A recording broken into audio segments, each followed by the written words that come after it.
ეს ჩემი ლექსი ბავშვებო, არც შემოდგომას ეხება, არც სურათია ზამთრისა, არც გაზაფხულის შექება. ეს ლექსი გახლავთ აუგი, მე გამოვდივარ ძაგებით, იმ თქვენი თანატოლების, იმ თქვენი ამხანაგების, საუბედუროდ რომელნიც ისე აღზრდილნი არიან, ქართულად ხმას ვერ იღებენ, რუსულად გაგიხარია. რუსულის ცოდნა იცოცხლეს ახარბიელო რამ არის, მაგრამ ეს უნდა იცოდე, მშობლეურია მთავარი. ენა არ გაწყენს არც ერთი, უნდა იცოდე რამდენიც. ოღონდ არ უნდა დაჰკარგო ქართული სიტყვის ნათელი.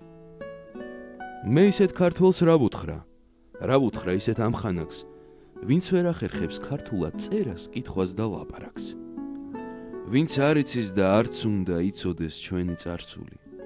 ვინც ხმას ვერ იღებს ქართულად, არც სხვისი ესმის ქართული. განა იმისთვის იბრძოდნენ წარსულში მამა-პაპანი, დღეს შვილმა აღარ იცოდეს სისხლით დაცული ანბანი.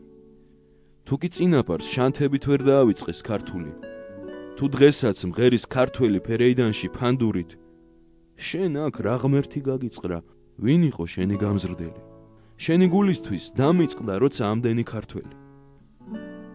მე ისეთ ქართველს რა ვუთხრა ისეთ ამხანაგს, ვინც ვერ ახერხებს ქართულად წერას, კითხვას და ლაპარაკს.